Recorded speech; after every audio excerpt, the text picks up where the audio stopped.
we've got a couple of good stories. We've got a client that reached out to us, was trying to nail down a $2 million home sale. Nice. So that's essentially a $60,000 check for them. Trying to figure out where it came from. We found that, and it was funny because it was more than likely a remarketing, retargeting setup is where it came through, because it originally came through Google, and then that person tracked back through and signed up through Facebook, which is something that we run as well.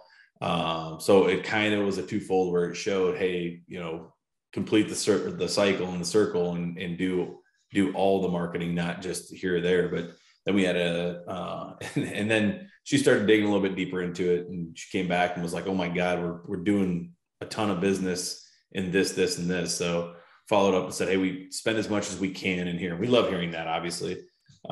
We got to try to find a number that works for them, but we tell them, yeah, we'll do that. We just want to do it before we have law of diminishing returns. And then we had one of our larger clients called, and this happened actually a week ago.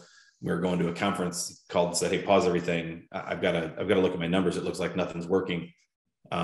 He must have had something clicked off on his CRM, because he's like, I don't think we've gotten any deals. And he starts walking through it, and the other Nick in the office was on the phone with him, and I'm driving, and it's like, wait, no, okay. Oh, wait, no, we've got 40 deals this year.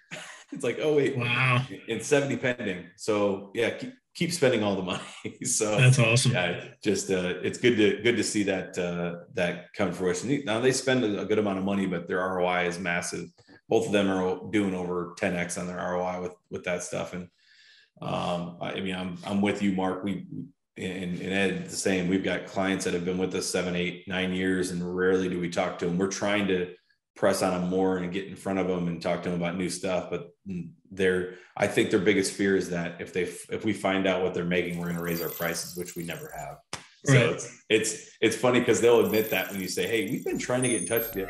Yeah, I just figured that you're coming back to collect taxes.